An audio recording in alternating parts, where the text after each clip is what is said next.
Жигиттер жерге келдик. İçimiz talqaşып атат. Өлкөдөгү саясий башаламандыктан Тоо кен тармагы эң эле зыян тартты. Бизнес ассоциациялардын альянсы кара кече жамгыр кичи чааратыштан берди бозумчак жер үйгендери ири чыгымга туш болгонун билдирди. Мындан сырткары Жунда мунай заводуна зыян келтирилген. Мынакей стиральный машиналардын могун бардыгын тоноп алып кетип атышкандар.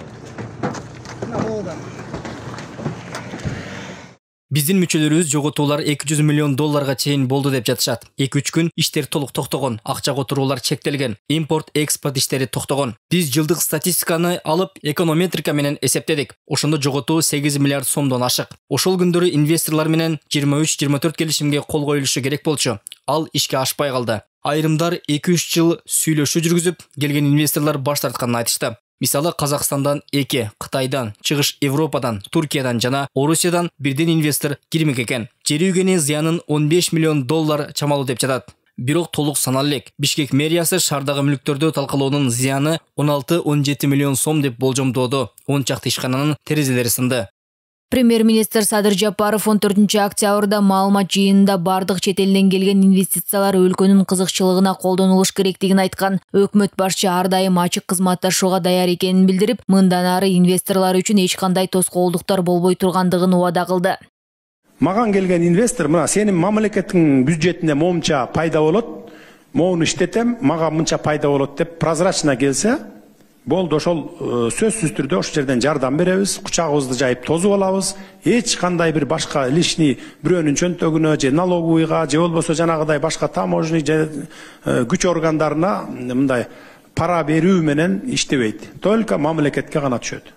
Экономика тармагындагы серепчилер билдиргендей, Кыргызстандын өндүрүш тармагы түздөн-түз инвесторлор менен байланыштуу. Бирок ар бир инвестор саясий жактан туруктуу, мыйзамдуулук үстөмдүк кылган мамлекетке акча салгысы келет. Тилекке каршы андай шарттар Кыргызстанда түзүлгөн эмес. Туура эмес болуп турат. Факты боюнча адилеттүүлүктү издеген адамдарыбыз мыйзамсыз жолдорго баратат.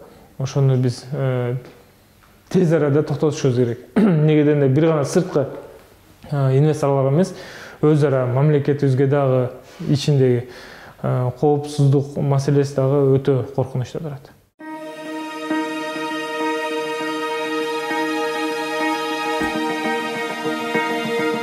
Коомдук саясий абалдын турукташуусун биринчилерден болуп бизнес коомчулугунун өкүлдөрү жана экономикалык тараптар талап кылууда. Анткени Тоо кен ишканаларынын бир күндүк кирешеси $50 000 тегерегин түзөт. Бул кыргыз өкмөтү үчүн чоң сумма. Эл аралык ишкерлер кеңешинин аткаруучу директору Аскар Сыдыков билдиргендей, эгер бул терс көрүнүш көп убакытка созулса, өлкө ордуна келгис каатчылыкка кабылат.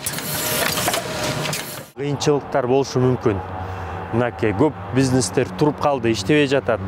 Же кыскартты инвестицияларын, же баягы жаап салышты, же чыгып атышат биздин базардан, биздин рыноктан. Ошондуктан албетте биз үнөмдөө саясатын жүргүзүп, бюджетти үнөмдөп, бардык чыгымдарды үнөмдөп туруп, артыкча, эгерде артыкча мамлекеттик функциялар болсо, ошолорду кыскартып туруп, бир мындай антикризистик чараларга барышыбыз керек да. Алдын ала эсептөөлөр боюнча ишкерлер ушул жылдын 5 октябрынан 10 октябрга чейин $8 миллиард сомдой жоготууга учураган. Инвесторлордон келбей калган каражаттын суммасы $210 миллион тегерегинде. Айтолкун Анапияева, Бакыт Кошалиев, 5 канал.